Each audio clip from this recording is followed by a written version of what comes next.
నమస్తే, welcome to HM TV health plus. ఈ రోజు కార్యక్రమంలో భాగంగా తలనొప్పి, ఫిట్స్, బ్రెయిన్ స్ట్రోక్స్ వంటి వాటి వల్ల ఎదురయ్యే సమస్యలకు సంబంధించి మనకు తెలియజేయడానికి మనతో పాటు ఉన్నారు ప్రముఖ న్యూరాలజిస్ట్ డాక్టర్ సుబ్బయ్య చౌదరి గారు.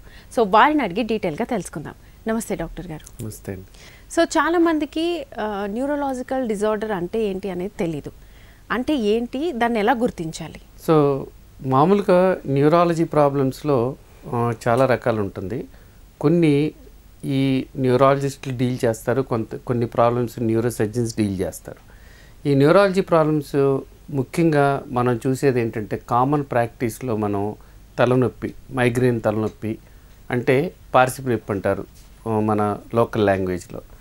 రెండోది ఫిట్స్ అంటే ఎపిలెప్సీ ప్రాబ్లం ఒకటి.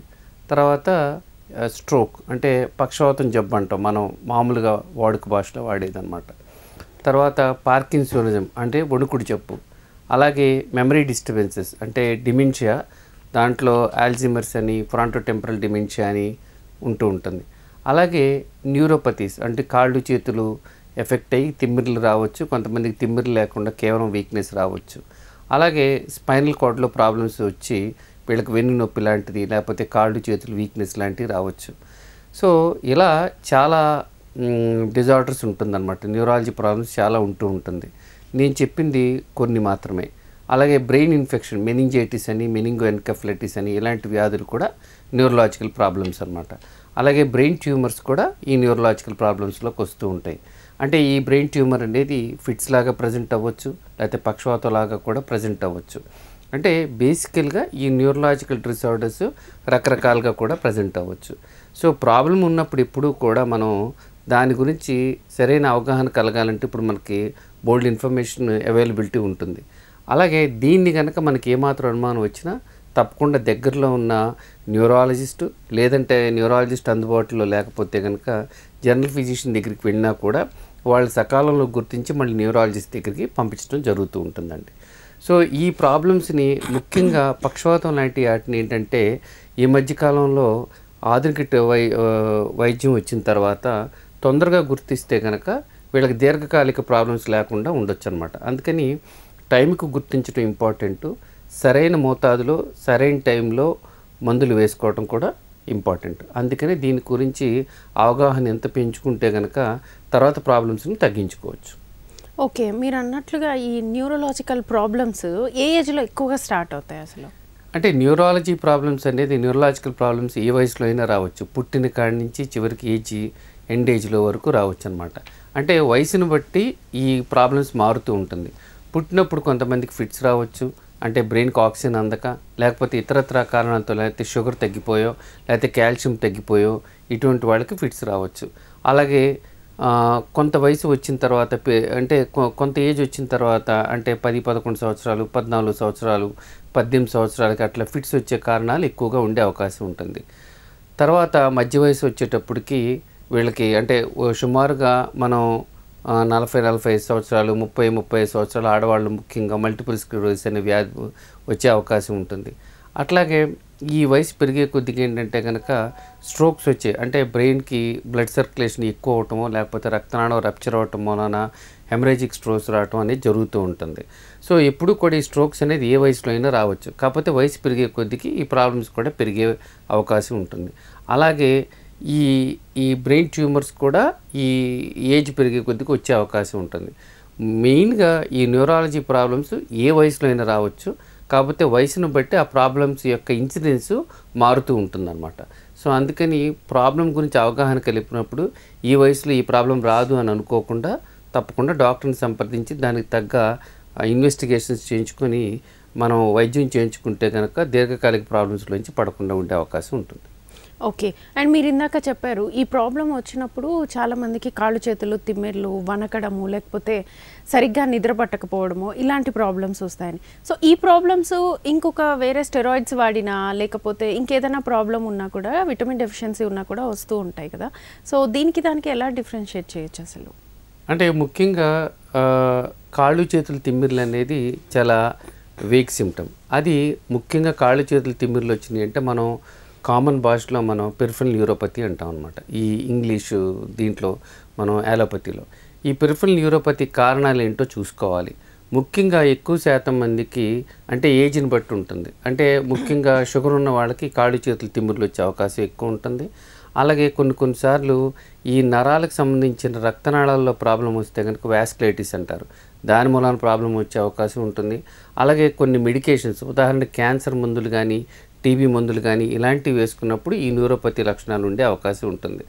అలా చాలా కారణాలు ఉండొచ్చు న్యూరోపతికి.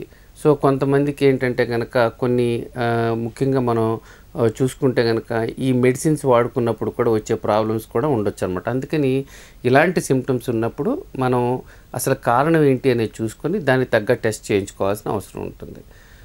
మళ్ళీ కొంతమందికి ఈ యాంగ్జైటీ, తర్వాత కాళ్ళు చేతులు వణకటం, అలాగే రెస్ట్లెస్నెస్, ఇలాంటివి చాలా వీక్ సిమ్టమ్స్.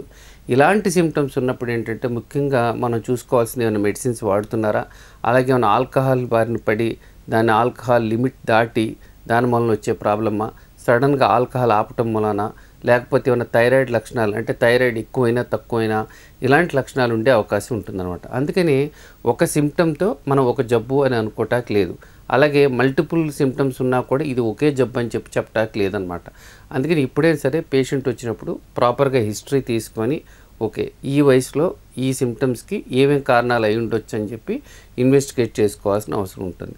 ఉదాహరణకి ఒకవేళ వాళ్ళకి కాళ్ళు చేతులు తిమ్మిర్లు వచ్చి వీక్నెస్ ఉంటే అది ఎంతకాలం నుంచి ఉంది, వాళ్ళకి షుగర్ ఉందా, లేకపోతే ఇంకా పెరుగుతూ ఉందా, ఒకసారి వచ్చింది అలా అంటే ప్రోగ్రెస్ అవ్వకుండా అలా ఆగిపోయిందా, ఇలాంటి హిస్టరీ తీసుకొని దానికి తగ్గట్టు మన బ్లడ్ ఇన్వెస్టిగేషన్స్ చేయించుకోవటం, అలాగే ఏమన్నా నర్వ్ కండక్షన్ స్టడీస్ అని ఉంటుంది, అవి చేస్తే కనుక నరాల్లో ఏమైనా ప్రాబ్లం ఉందేమో తెలుస్తుంది.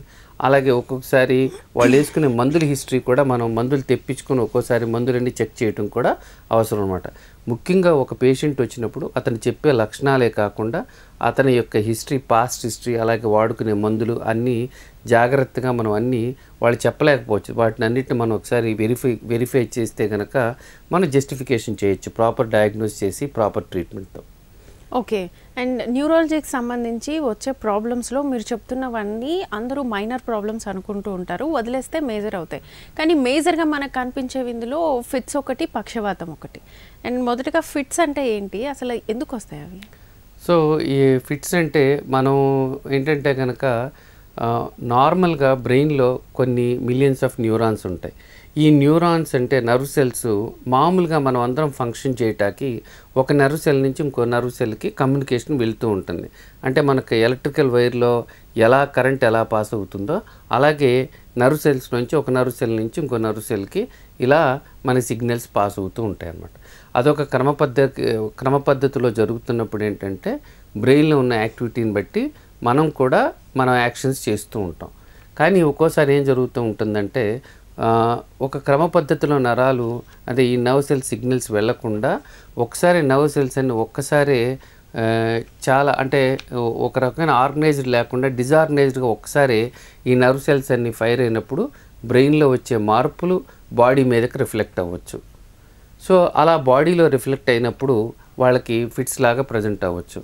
అంటే ఒకవేళ ఒక దగ్గర నుంచి స్టార్ట్ అయితే కనుక ఒకసారి ఒక దగ్గర నుంచి స్టార్ట్ అయ్యి మొత్తం ఫైర్ అయితే కనుక వాళ్ళకి ముందు కొన్నిసార్లు సిమ్టమ్స్ రావచ్చు. దాన్నే ఆరా అంటాం. అంటే కడుపులో తిప్పటం లాంటిది కానీ, లేకపోతే వామిటింగ్ సెన్సేషన్ కానీ, లేకపోతే కళ్ళ ముందు రంగురంగుల్లాగా కనపడటం కానీ ఇలాంటివి జరగచ్చు. లేదా కొద్దిమందికి ఒకసారి బ్రెయిన్ మొత్తం ఒకసారి ఓవర్గా యాక్టివిటీ అయిపోవటం వలన బాడీ మీదకి రిఫ్లెక్ట్ అయ్యి కాళ్ళు చేతులు కొట్టుకోవడం లాగా ఫిట్స్ లాగా కూడా అట్లా కూడా రావచ్చు అనమాట.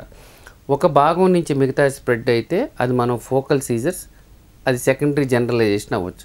లేదంటే మొత్తం కనుక ఒకసారి బ్రెయిన్ అంతా ఫైర్ అయితే కనుక మన బాడీలో వచ్చే మార్పుల్ని మనం జనరలైజ్డ్ టోనిక్ క్లోనిక్ సీజర్స్ అంటాం అనమాట. సో అందుకని ఆ పేషెంట్కి మనం హిస్టరీ తీసుకొని దానికి తగ్గట్టు మనం ఏ ట్యాబ్లెట్ సూట్ అవుతుందో చూసుకోవాలి. అలాగే ఇన్వెస్టిగేషన్స్ కూడా చేయించుకోవాల్సిన అవసరం ఉంటుంది. అంటే మీరు అడిగినట్లు అసలు ఈ ఫిట్స్కి కారణాలు ఏంటి అంటే వయసుని బట్టి కూడా కారణాలు ఉంటూ ఉంటుంది. చిన్న వయసులో కనుక అయితే కనుక ఒక్కొక్కసారి టెంపరీగా రావచ్చు. అంటే షుగర్ డౌన్ అవటం వలన కానీ, కాల్షియం డౌన్ అవటం వలన కానీ, బాగా పసిపిల్లల్లో అట్లా రావచ్చు. లేదా బ్రెయిన్కి సరైన ఆక్సిజన్ అందక అట్లా ప్రాబ్లం రావచ్చు. అలాగే కొంత వయసు 12-13 సంవత్సరాలు దాటిన తర్వాత అప్పుడు వాళ్ళకి జెనెటిక్ ప్రాబ్లమ్స్ వలన రావచ్చు. ఆ జెనెటిక్ ప్రాబ్లమ్స్ అనేది కొంత వయసు వరకు ఉంటుంది. ఇంకో కొంత వయసు దాటిన తర్వాత, ముఖ్యంగా 40 సంవత్సరాలు 30 సంవత్సరాలు దాటిన తర్వాత ఒక్కొక్కసారి బ్రెయిన్లో స్ట్రోక్స్ రావటం మూలాన కానీ లేకపోతే ట్యూమర్స్ రావటం మూలాన కూడా కారణాలు అవ్వచ్చు అనమాట. అంటే ఫిట్స్కి ముఖ్యంగా గ్రాస్గా చూస్తే బాడీలో రక్తంలో వచ్చే మార్పులను జరగచ్చు, దానివల్ల బ్రెయిన్ మీద ఎఫెక్ట్ పడి రావచ్చు. అంటే ఉదాహరణకి కాల్షియం తగ్గటమో, షుగర్ తగ్గటమో ఇలాంటి మూలాన రావచ్చు. లేకపోతే ఎలక్ట్రోలైట్స్ తగ్గటం మూలాన కూడా, అంటే సోడియం లెవెల్స్ లాంటివి తగ్గటం మూలాన రావచ్చు. లేదా జెనెటిక్ కారణాలు అవ్వచ్చు, లేదా బ్రెయిన్ ట్యూమరు లేకపోతే పక్షవాతం మూలాన కూడా ఈ ఫిట్స్ రావచ్చు అనమాట. అందుకనే మనం ఒక పేషెంట్ ఫిట్స్తో కనుక వస్తే కనుక కారణాలు తెలుసుకుని ఇన్వెస్టిగేట్ చేసి దానికి తగ్గట్టు మందులు వాడుకోవాల్సిన అవసరం ఉంటుంది. కారణాన్ని బట్టి అది టెంపరరీయా లేకపోతే లైఫ్ లాంగ్ వాడాలనేది కూడా మనం డిసైడ్ చేసుకోవాల్సిన అవసరం ఉంటుందండి. ఓకే. సో చాలామంది గర్భిణీ స్త్రీలలో ఎక్కువగా ప్రెగ్నెన్సీ టైంలో కూడా ఫిట్స్ వస్తూ ఉంటాయి. దానికి కారణాలు ఏంటి? అండ్ ఒక్కసారి గర్భిణీకి కనుక మనకి ఫిట్స్ వస్తే పిల్లలకు కూడా వచ్చే ఛాన్స్ ఉందా? సో ముఖ్యంగా చాలామందికి అపోహ ఉంటుంది. ఏంటంటే కనుక ముఖ్యంగా ఈ ఈ ఫిట్స్ ఉన్నవాళ్ళు పెళ్లి చేసుకోకూడదని, పిల్లలు కనకూడదని ఇలాంటి అపోహలు చాలా ఉంటాయి. యాక్చువల్గా చూస్తే కనుక మనం ఎప్పుడైనా సరే ఫిట్స్ వచ్చిన వాళ్ళు చాలామంది, ఎక్కువ శాతం మంది వాళ్ళు ఫిట్స్ జాగ్రత్తగా కంట్రోల్ చేసుకుంటే తప్పకుండా వాళ్ళు పెళ్లి చేసుకోవచ్చు, పిల్లలను కూడా కనవచ్చు. సో ముఖ్యంగా మనం చూస్తే కనుక, కాకపోతే వీళ్ళు మిగతా వాళ్ళకంటే కొన్ని జాగ్రత్తలు తీసుకోవాలి. అంటే ఉదాహరణకి వీళ్ళకి ఫిట్స్ సరిగ్గా కంట్రోల్లో ఉందా లేదా చూసుకోవాలి. ఎందుకంటే కనుక ఫిట్స్ సరిగ్గా కంట్రోల్ లేకపోతే, ముఖ్యంగా ఆడవాళ్ళలో ఏమవుతుందంటే ఫిట్స్ సరిగ్గా కంట్రోల్ లేనప్పుడు ఈ ప్రెగ్నెన్సీ దాల్చినప్పుడు వీళ్ళకి ఫిట్స్ వస్తే కనుక ఈ బేబీకి బ్లడ్ సర్క్యులేషన్ సరిగ్గా అందక మూలాన కూడా ప్రాబ్లం వచ్చే అవకాశం ఉంటుంది. కాబట్టి లేకపోతే వాళ్ళకి ఇంజురీ కూడా అయ్యే అవకాశం ఉంటుంది. కాబట్టి ఫిట్స్ సరిగ్గా కంట్రోల్ చేసుకోవాలి ముఖ్యంగా ఒకటి. రెండోది ఏంటంటే మందులు వాడుకునేటప్పుడు కొన్ని మందులు ప్రెగ్నెన్సీలో కొన్ని మందుల మూలన హాని ఎక్కువ ఉంటుంది. ఉదాహరణకి సోడియం వాల్ప్రేట్ లాంటిది, అంటే అది మంచి మెడిసినే, కానీ ప్రెగ్నెన్సీ టైంలో మాత్రం ఆ మెడిసిన్కి కొద్దిగా ప్రాబ్లమ్స్ ఉంటాయి. కాబట్టి దాన్ని ముఖ్యంగా ప్రెగ్నెన్సీ టైంలో అవాయిడ్ చేయటానికి చూస్తాం అన్నమాట. అంటే కొంతమంది అది వేసుకొని దాంతో ప్రెగ్నెన్సీ వచ్చి చక్కగా ఆరోగ్యవంతమైన పిల్లలు కన్నవాళ్ళు కూడా ఉంటారు. కానీ ఉన్న మెడిసిన్స్లో దానికి కొద్దిగా రిస్క్ ఎక్కువ. అలా మనం ప్రెగ్నెన్సీ మనం అంటే ఎవరైనా ముఖ్యంగా యుక్త వయసు వచ్చిన ఆడపిల్లలు వాళ్ళకి ముందే డాక్టర్కి చూపించి వాళ్ళకి దానికి తగ్గ సేఫ్ మెడికేషన్స్ వేసుకుంటే కనుక ఫ్యూచర్లో వాళ్ళు పెళ్లి చేసుకుని తర్వాత పిల్లలు కనేటప్పుడు ప్రాబ్లం లేకుండా ఉండే మెడికేషన్స్ని మనం అడ్వైస్ చేస్తాం అన్నమాట. సో అలాగే ఈ ప్రెగ్నెన్సీ టైంలో ఫిట్స్కి రావటానికి కారణాలు అంతకుముందు లేకపోయినా కొంతమందికి ప్రీ ఎక్లాంప్సీ అంటారు. అంటే 20th ప్రీ ఎక్లాంప్సీ అంటారు. అంటే 20th వీక్ దాటిన తర్వాత డెలివరీ అయిన తర్వాత 6 వీక్స్ వరకు ఈ ప్రీ ఎక్లాంప్సియా రావచ్చు. అంటే వీళ్ళకి బీపీ పెరిగి ఫిట్స్ లాంటిది రావచ్చు అనమాట. సో అందుకని దాన్ని కూడా మనం అంటే ఇంతకుముందు లేని వాళ్ళకు కూడా ఈ ఎక్లాంప్సియా వలన ఫిట్స్ రావచ్చు. కొంతమందికి బ్రెయిన్లో చిక్కదనం అవటం, రక్తంలో చిక్కదనం అవటం వలన బ్లడ్ వెజల్స్ బ్లాక్ అయ్యి, అంటే ముఖ్యంగా వెయిన్స్ బ్లాక్ అయ్యి కార్టికల్ సైనస్ వీనస్ థ్రాంబోసిస్ అంటారు, అలాంటిది రావచ్చు. అలాగే కొద్దిమంది మనకి హిస్టరీ తెలవకపోవచ్చు, కానీ వాళ్ళకి ఫిట్స్ ఉంటే గర్భిణీ టైంలో మెడిసిన్స్ కొంతమంది ఆపేస్తారు. ఎందుకంటే ఆ బేబీ మీద ఏమైనా ఎఫెక్ట్ పడుతుందేమోనని భయంతో. అది చాలా ప్రమాదకరం. అందుకని ఎప్పుడూ కూడా ఫిట్స్ ఉంటే కనుక దాన్ని దాయకుండా ప్రాపర్గా డాక్టర్కి ముందే చెప్పి జాగ్రత్తలు తీసుకుంటే కనుక ప్రమాదకరమైన మెడిసిన్స్ బదులు సేఫ్ మెడికేషన్స్ పెట్టొచ్చు, సరైన మోతాదులో పెట్టొచ్చు, ఎక్కువ మందులు లేకుండా కూడా యాడిక్వేట్ డోసేజ్ అంటే సరైన మోతాదు వాడుకుంటే కనుక సేఫ్గా ఉండే అవకాశం ఉంటుంది. సో ఈ విధంగా ఎవరికైనా సరే అవగాహన కల్పించుకొని మనం ప్రెగ్నెన్సీ టైంలో ప్రాపర్గా ఫాలో అప్ చేస్తే కనుక ఆల్రెడీ ఫిట్స్ ఉన్నవాళ్ళు సేఫ్గా పిల్లల్ని కనవచ్చు. అలాగే ఎవరికైనా కూడా గర్భిణీ తర్వాత కానీ లేకపోతే డెలివరీ అయిన తర్వాత బీపీ షూటప్ అయ్యి లేకపోతే ఏమైనా రక్తనాళాల్లో తేడా వస్తే కూడా ఫిట్స్ రావచ్చు. కాబట్టి న్యూరాలజిస్ట్ని సంప్రదించి దానికి తగ్గ ఎంఆర్ఐ స్కాన్ లాంటివి చేయించుకుని సరైన వైద్యం చేయించుకుంటే కనుక వీళ్ళు సేఫ్గా బయటపడే అవకాశం ఉంటుందండి. ఓకే. అండ్ చాలా మందిలో ఫిట్స్ వచ్చిన వాళ్ళలో మెయిన్గా బాడీ కలర్ మారిపోతూ ఉంటుంది నీలం రంగులోకి. ఎందుకు మారుతుంది అలాగా? ఆక్సిజన్ అందక మారుతుందా లేకపోతే ఇంకేదైనా రీజన్ ఉందా? అంటే ఎక్కువ శాతం మందికి ఏంటంటే ఇది సాధారణమైన ఫిట్స్లో జనరల్గా రాదు, కానీ జనరలైజ్డ్ ఫిట్స్లో కానీ ఫోకల్ సెకండరీ జనరలైజేషన్ అంటే బ్రెయిన్ అంతా ఫైర్ అయినప్పుడు బాడీలో మార్పులు జరగటం, లేకపోతే ఓ పక్క నుంచి మొదలై బ్రెయిన్ అంతా స్ప్రెడ్ అయ్యి బాడీలో మార్పులు జరిగినప్పుడు వీళ్ళకి బాగా కాళ్ళు చేతులు కొట్టుకుంటున్నప్పుడు డిఫరెంట్ ఫేజెస్ ఉంటాయి. ఆ ఫేజుల్లో ముఖ్యంగా టానిక్ ఫేజ్ అంటే కాళ్ళు చేతులు గట్టిగా టైట్ అయినప్పుడు వీళ్ళకి ఏంటంటే కనుక ఊపిరి కూడా లోపలికి సరైన ఆక్సిజన్ వెళ్ళకపోవటం వలన ఒక్కొక్కసారి నీలి రంగులోకి వెళ్ళే అవకాశం ఉంటుందన్నమాట. సో అది ముఖ్యంగా ఆక్సిజన్ అందకపోవటం వలన ఆ బ్లూ కలర్ అనేది టెంపరీగా వచ్చే అవకాశం ఉంటుందన్నమాట. ఓకే. అండ్ చాలా మందిలో ఫిట్స్ వచ్చిన తర్వాత చాలామంది చేసే పని ఏంటంటే తాళాలు ఇచ్చేస్తారు. ఎందుకు ఇస్తారు అసలు నిజంగానే తాళాలు పెడితే చేతిలో తగ్గిపోతుందా అసలు ఫిట్స్ అనేది? అంటే ఈ ఫిట్స్ గురించి చాలామందికి అపోహలు ఉంటాయి. మనం ఏమంటామంటే దీన్ని మిత్స్ అంటాం అనమాట. ఈ మిత్స్లో రకరకాలు ఉంటుంది. అంటే ఫిట్ అనేది ఒక అంటువ్యాధి అని, లేకపోతే ఫిట్ అనేది ఒక గాలి ధూళి అనేది. అలాగే ఫిట్ వచ్చినప్పుడు ఏంటంటే చేతుల్లో తాళాలు కానీ లేకపోతే ఇనప వస్తువు పెట్టాలని, లేకపోతే ఫిట్స్ వచ్చినప్పుడు కొంతమంది ఇంకా కొద్దిగా ఎక్స్ట్రీమ్గా కొన్ని చేస్తూ ఉంటారనమాట. ఇలాంటివి ఏమీ చేయాల్సిన అవసరం లేదు. సో తాళాలు పెడతాం మూలాన దాని మూలన వచ్చే బెనిఫిట్ అయితే కనుక ఏమీ లేదు. అలాగే ఫిట్ వచ్చినప్పుడు కొద్దిమందికి నోట్లో నీళ్లు పోస్తారు, అలాగే నేలికని బయటికి లాగాలని చూస్తారు, అది లోపలికి వెళ్ళిపోతుందేమోనని. సో ఈ సందర్భంగా మనం ఒకటి గుర్తు చేసుకోవాల్సింది ఏంటంటే ఫిట్స్ వచ్చినప్పుడు ఎవరికైనా కూడా ఫస్ట్ థింగ్ ఏంటంటే కనుక వాళ్ళకి ఆల్రెడీ ఫిట్స్ ఉంటే కనుక కొద్దిసేపే వస్తే కంగారు పడకుండా ఓ పక్క తిప్పి పడుకోబెట్టాలి. అలాగే పక్కన ఉన్న షార్ప్ ఆబ్జెక్ట్స్ ఏమైనా ఉంటే తీసేసేయాలి. అలాగే టైట్ కాలర్ ఏమైనా ఉంటే కనుక దాన్ని లూజ్ చేయాలి. అలాగే మనం చేతిలో వస్తువులు పెడతాం మీద దృష్టి పెడతాం కంటే అలాగే నోట్లో నీళ్లు పోయటం లాంటిది కూడా చేయకుండా ఉండాలి.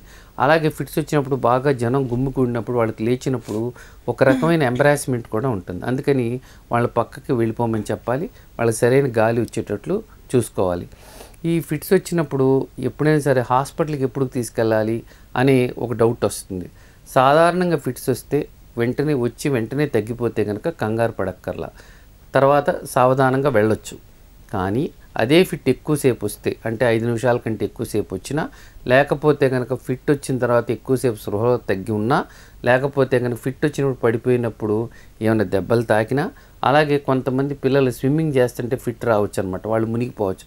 అలాంటప్పుడైనా ఇలాంటి ప్రత్యేక పరిస్థితుల్లో ఖచ్చితంగా హాస్పిటల్కి తొందరగా తీసుకెళ్లాల్సిన అవసరం ఉంటుంది.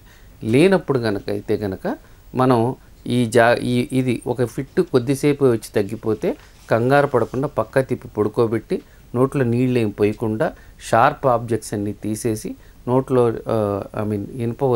చేతులు ఇనుప వస్తువులు లాంటివి పెట్టాల్సిన అవసరం ఏమీ లేకుండా చూసుకోవచ్చండి. అండ్ మీరు అన్నారు కదా ఇందాక ప్రెగ్నెన్సీ ఉమెన్స్లో చాలా మందిలో కనిపిస్తుంది అని, అండ్ మెయిన్గా బేబీస్కి కూడా అది అటాక్ అవుతుంది కదా, అయ్యే ఛాన్సెస్ ఉన్నాయా? ఒకవేళ అయితే ఎలాంటి ట్రీట్మెంట్ ఇస్తారు అసలు? అంటే ఇప్పుడు మదర్కి కనుక అంటే పేరెంట్స్కి ఫిట్స్ ఉంటే కనుక ఖచ్చితంగా పిల్లలకి రావాలని ఏమి లేదు. అది ఫిట్ ఎందుకు వచ్చిందనే కారణాన్ని బట్టి ఉంటుంది. ఒకవేళ జెనెటిక్ కాజెస్ అయితే కనుక వాళ్ళకి పిల్లల్లో వచ్చే అవకాశం ఉంటుంది. అది కూడా చాలా తక్కువ మోతాదు, అంటే 1%, కొన్ని స్టడీస్లో 2 to 5%. అంటే 100 మంది పేరెంట్స్ ఫిట్స్ ఉంటే కనుక ఒకరికి వచ్చే అవకాశం, లేదంటే 2 నుంచి 5 వచ్చేదని డిఫరెంట్ స్టడీస్లో చెప్పబడింది. సో అందుకని దాని గురించి మనం ఏమి భయపడకుండా మదర్కి కనుక ఫిట్స్ ఉంటే కనుక జాగ్రత్తగా మనం ప్రెగ్నెన్సీ టైంలో తర్వాత డెలివరీ అయిన తర్వాత ఈ మందులన్నీ ఎలా వేసుకోవాలి ఇలాంటివన్నీ అవగాహన కల్పించుకుంటాం చాలా ముఖ్య అవసరం అండి. అండ్ వాస్కులర్ హెడేక్ అంటే ఏంటి, ఎలా ఉంటాయి లక్షణాలు అసలు? సో వాస్కులర్ హెడేక్ అంటే ముఖ్యంగా మనకి కొన్ని తలనొప్పులు, మైగ్రేన్ తలనొప్పి అని, లేకపోతే క్లస్టర్ హెడేక్ అని, లేకపోతే హెమిప్లేజిక్ మైగ్రేన్ అని, ఇలాంటి చాట్లు ఏం జరుగుతూ ఉంటుందంటే కనుక తలనొప్పి వస్తూ ఉంటుంది. ఈ తలనొప్పికి కారణం యాక్చువల్గా నరాల్లో వచ్చిన మార్పుల మూలాన ఈ రక్తనాళాలకు సంబంధించి రక్తనాళాలలో కూడా మార్పులు రావటం మూలాన వీళ్ళకి తలనొప్పి వచ్చే అవకాశం ఉంటుంది. ఎందుకంటే ఈ నర్వ్స్లో ఈ కెమికల్ సబ్స్టెన్సెస్ రిలీజ్ అయినప్పుడు ఆటోమేటిక్గా బ్లడ్ వెజల్స్ మీద కొద్దిగా ఎఫెక్ట్ పడి దాని మూలన వీళ్ళకి తలనొప్పి రావచ్చు అనమాట. యాక్చువల్గా చెప్పాలంటే వాస్కులర్ హెడేక్ అనేది ఒకప్పుడు టెర్మినాలజీ. దాన్ని ఇప్పుడు మనం మైగ్రేన్ తలనొప్పిని, హెమిప్లేజిక్ మైగ్రేన్ని, క్లస్టర్ హెడేక్ని, ఇలాంటి తలనొప్పులన్నీ కూడా నరాల్లో వచ్చిన మార్పుల మూలాన రక్తనాళాల్లో మార్పు వస్తుంది కాబట్టి ఇప్పుడు అందుకని వాస్కులర్ హెడేక్ అనే టర్మినాలజీ కంటే కూడా మనం ఇండివిజువల్గా ఈ మైగ్రేన్ తలనొప్పి అని హెమిప్లేజిక్ మైగ్రేన్ అని ఇలా చెప్పుకుంటూ ఉంటాం. సో ముఖ్యంగా ఇది ప్రైమరీ హెడేక్ కింద వస్తుంది. అంటే తలనొప్పిలో ముఖ్యంగా చూసుకుంటే కనుక మనం ప్రైమరీ హెడేక్, సెకండరీ హెడేక్స్ అని ఉంటుంది. ప్రైమరీ హెడేక్ అంటే మనం ఇన్వెస్టిగేషన్స్ చేసినప్పుడు వాళ్ళకి ఏ విధమైన అబ్నార్మాలిటీస్ ఉండవు. ప్రైమరీ హెడేక్స్లో ఏవేవి ఉంటాయి? మైగ్రేన్ హెడేక్ అని, టెన్షన్ తలనొప్పి అని, క్లస్టర్ హెడేక్ అని, హెమిప్లేజిక్ మైగ్రేన్ అని ఇలాంటి తలనొప్పులు ఉంటాయి. సో ఈ ప్రైమరీ హెడేక్స్లో ముఖ్యంగా ట్రీట్మెంట్ ఎలా ఉంటుందంటే పెయిన్ వచ్చినప్పుడు వేసుకునే మందులు వేసుకోవాలి, లైఫ్ స్టైల్ మార్చుకోవాల్సిన చాలా ముఖ్య అవసరం. అలాగే తరచూ తలనొప్పి వస్తుంటే తలనొప్పి రాకుండా ఉండే మెడికేషన్స్ వేసుకోవచ్చు అనమాట. అంటే తలనొప్పిని ప్రివెంట్ చేయడానికి. తలనొప్పి వచ్చినప్పుడు వేసుకునేది మనం సింపుల్ పెయిన్ కిల్లర్స్ ఉంటాయి అన్నమాట. పారాసెటమాల్ అని, బ్రూఫెన్ అని అలాంటి మెడికేషన్స్. అలాగే తలనొప్పి తరచూ వచ్చే వాళ్ళకి రాకుండా ఉంటే కొన్ని మందులు ఉంటాయి అన్నమాట. అంటే ఎమిట్రిప్టిలిన్ అని, లేకపోతే కనుక బీటా బ్లాకర్స్ అని కొన్ని బీపీ మందులు, లేకపోతే ఫిట్స్కి వాడుకునే మందులు టోపిరమేట్ అని, సోడియం వాల్ప్రేట్ అని ఇలాంటి మెడిసిన్స్ ఉంటాయి అన్నమాట. వీళ్ళల్లో చూస్తే కనుక మనకి ఇన్వెస్టిగేషన్స్ చేస్తే ఇన్వెస్టిగేషన్స్ ఏముండదు.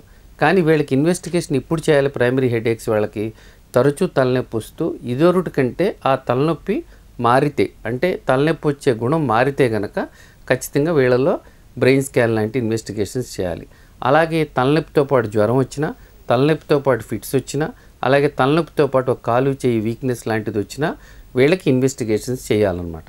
మామూలుగా అయితే కనుక ప్రైమరీ హెడేక్స్లో హిస్టరీ తీసుకుని సరైన వైద్యం చేయొచ్చు, ఇన్వెస్టిగేషన్స్ అవాయిడ్ చేయొచ్చు. ఇంకొక పక్కన చూస్తే సెకండరీ హెడేక్స్ అంటే వీళ్ళకి తలనొప్పి వేరే కారణంతో రావచ్చు. అంటే ఉదాహరణకి సైనసైటిస్, అంటే ఈ ముక్కులో ఇన్ఫెక్షన్స్ లాంటి సైనసెస్ ఉంటాయి మనకి ఈ స్కల్లో. ఆ సైనసెస్ ఇన్ఫెక్ట్ అయినప్పుడు వీళ్ళకి హెడేక్ రావచ్చు. సో దాన్ని సెకండరీ హెడేక్గా మనం అనుకుంటాం. అలాగే బ్రెయిన్లో ఏమైనా ఇన్ఫెక్షన్ వస్తే కనుక వీళ్ళకి మెనింజైటిస్ అంటారు. దాని మూలన తలనొప్పి రావచ్చు అనమాట. వీళ్ళకి తలనొప్పితో పాటు జ్వరం, తలనొప్పి, అలాగే మెడనొప్పి ఇలాంటివి వచ్చే అవకాశాలు ఉంటాయి అన్నమాట. అలాగే కొంతమంది కాలు చేయి వీక్నెస్ వస్తే బ్రెయిన్ ట్యూమర్ మూలాన కానీ స్ట్రోక్స్ మూలాన కూడా తలనొప్పి రావచ్చు అనమాట. సో వీటిని మనం సెకండరీ హెడేక్స్ కింద గుర్తిస్తాం అనమాట. సో అందుకని బేసికల్గా ఏ పేషెంట్ అయినా తలనొప్పితో పాటు వస్తే కనుక ముఖ్యంగా మనం చూడాల్సింది వాళ్ళ హిస్టరీ, ఇంతకుముందు నుంచి ఉందా తలనొప్పి, ఆ తలనొప్పి ఇదివరటి కంటే ఇప్పుడు ఏమైనా మార్పు చెందిందా, అలాగే తలనొప్పితో పాటు జ్వరం కానీ, లేకపోతే ఫిట్స్ కానీ, లేకపోతే కాలు చేయి వీక్నెస్ ఏమైనా ఉందా అనేది హిస్టరీ తీసుకుని దానికి తగ్గట్టు మనం ఇన్వెస్టిగేషన్స్ చేయించుకొని అది ప్రైమరీ హెడేక్కా సెకండరీ హెడేక్కా అని భావించి దానికి తగ్గ కరెక్ట్ వైద్యం చేయాల్సిన అవసరం ఉంటుందండి. Okay. And nerve conductive test అంటే ఏంటి అసలు? మామూలుగా నర్వ్ కండక్షన్ స్టడీస్ అనేది ఏంటంటే ఇప్పుడు చాలామందిని చూస్తాం కాళ్ళు చేతులు తిమ్మిరిలాగా వస్తూ ఉంటుందన్నమాట. లేకపోతే వీళ్ళకి నిదానంగా కాళ్ళు చేతుల్లో ఈ తిమ్మిరిలాగా వచ్చి కొంతమందికి వీక్నెస్ కూడా వస్తూ ఉంటుంది. దీన్ని మనం పెరిఫరల్ న్యూరోపతి అంటాం. ఈ నర్వ్ కండక్షన్ స్టడీస్ ఎందుకు చేస్తామంటే కనుక ముఖ్యంగా ఈ నర్వ్స్లో మన ఎలక్ట్రికల్ ఇంపల్సెస్, అంటే బేసిక్గా ఏంటంటే కనుక మనం చిన్న ఎలక్ట్రికల్ స్టిమ్యులేషన్ ఇచ్చి నర్వ్స్ కండక్షన్ ఎలా జరుగుతుందో చూస్తూ ఉంటాం అన్నమాట. సో ఈ నర్వ్ కండక్షన్ స్టడీస్ చేసినప్పుడు మనకి నరాలు ఎంతవరకు ఎఫెక్ట్ అయింది, అంటే బాగా సివియర్గా ఎఫెక్ట్ అయిందా, మైల్డ్గా ఎఫెక్ట్ అయిందా అనేది. అలాగే ఇది వెరైటీస్ ఉంటుంది దాంట్లో. సెన్సరీ అంటే ఓన్లీ సెన్సేషన్స్ని క్యారీ చేసే నర్వ్స్ ఎఫెక్ట్ అయిందా, లేకపోతే మోటార్ అంటే మన అంటే కండరాలకు ఉపయోగపడటానికి మనకు మోటార్ నర్వ్స్ అనేది ఇంపార్టెంట్, అంటే మనకి కండరాల బలం కోసం. ఆ నర్వ్స్ ఎఫెక్ట్ అయిందా, రెండు ఎఫెక్ట్ అయిందా, లేకపోతే నరాలు కొద్దిగా డ్యామేజ్ అవ్వటం మూలన వచ్చిందా, లేకపోతే నరాల మీద పొర, అంటే మన కరెంట్ వైర్ మీద మనకి ఇన్సులేషన్ షీట్ ఎలా ఉంటుందో అలాగే నర్వ్స్ మీద కూడా మైలిన్ షీట్ ఉంటుందన్నమాట. అదేమైనా ఎఫెక్ట్ అయితే వస్తే దాన్ని డీమైలినేషన్ అంటాం. నర్వ్స్లో లోపల యాక్సోన్ ప్రాబ్లం వస్తే కనుక దాన్ని మనం యాక్సోనోపతి అంటాం అనమాట. అలా ఈ నర్వ్ కండక్షన్ స్టడీస్ మూలన మనకు అది క్లూ ఇస్తుంది. ఏమని, ఫస్ట్ అది న్యూరోపతినా కాదా, అంటే చిన్న నరాలు ఎఫెక్ట్ అయితే స్మాల్ ఫైబర్ న్యూరోపతి అయితే ఈ నర్వ్ కండక్షన్స్లో ఏమీ పెద్దగా ఉపయోగం ఉండదు అనమాట, మనకి తెలవకపోవచ్చు. కానీ పెద్ద నర్వ్స్ ఎఫెక్ట్ అయితే లార్జ్ ఫైబర్ న్యూరోపతిలో మనకి తెలుస్తుంది. అంటే సెన్సరీ నర్వ్స్ ఎఫెక్ట్ అయిందా, మోటార్ ఎఫెక్ట్ అయిందా, రెండు ఎఫెక్ట్ అయిందా, యాక్సోనోపతియా, డీమైలినేషనా, ఇలా మనకు తెలుస్తుంది. ఒక్కోసారి కాళ్ళు చేతులే వీక్నెస్ వచ్చినప్పుడు మనకి అది కేవలం మజిల్స్ మాత్రమే ఎఫెక్ట్ అవుతుంది, నర్వ్స్ ఎఫెక్ట్ అవుతుంది అనమాట. అందుకని అక్కడ కూడా మనం న్యూరోపతి లాంటిది ఏమి లేకపోతే కనుక మజిల్స్ మాత్రమే ఎఫెక్ట్ అయితే కనుక అప్పుడు మనం నీడిల్ ఈఎంజీ అని చేస్తాం. అది చేసి ఆ ప్రాబ్లం ఏమైనా ఉందేమోనని చెప్పి ఐడెంటిఫై చేస్తాం. అలాగే రిపిటేటివ్ నర్వ్ స్టిమ్యులేషన్ అని నర్వ్స్ రిపిటేటివ్గా అది స్టిమ్యులేట్ చేసి కండరాలు ఎలా కొట్టుకుంటుంది, ఎలా పనిచేస్తుంది అనేది మనం మైస్థీనియా గ్రేవిస్ అని, ఈటన్ ల్యాంబర్ట్ సిండ్రోమ్ అని ఇలాంటి వాటికి కూడా డయాగ్నోస్ చేయడానికి ఈ నర్వ్ కండక్షన్ స్టడీసు, ఈ ఎలక్ట్రోమయోగ్రఫీ అంటే మజిల్లో నీడిల్ వేసే టెస్ట్ లాంటి చేసి దానికి తగ్గట్లు మనం డయాగ్నోస్ చేసి ట్రీట్మెంట్ అందిస్తూ ఉంటాం అన్నమాట. ఓకే. అండ్ వీటితో పాటు చాలామందికి బ్రెయిన్ స్ట్రోక్ వస్తూ ఉంటుంది. సో బ్రెయిన్ స్ట్రోక్ అసలు ఎందుకు వస్తుంది, ఒకవేళ కొన్ని రోజుల్లో బ్రెయిన్ స్ట్రోక్ వస్తుంది అని అనిపిస్తే ఎలాంటి లక్షణాలు కనిపిస్తాయి, కనిపెట్టొచ్చు అసలు? సో బ్రెయిన్ స్ట్రోక్స్ అనేది ఏంటంటే కనుక ముఖ్యంగా మనం చూసుకుంటే కనుక బ్రెయిన్లో బ్లడ్ సర్క్యులేషన్లో తేడా రావటం వలన మనకి బ్రెయిన్ స్ట్రోక్స్ వస్తూ ఉంటుంది.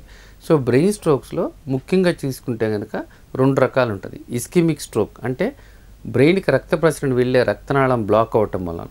2 హెమరేజిక్ స్ట్రోక్ అంటే రక్తనాళంలోంచి బ్లడ్ లీక్ అయ్యి దాని మూలన వచ్చేదాన్ని హెమరేజిక్ స్ట్రోక్ అంటాం.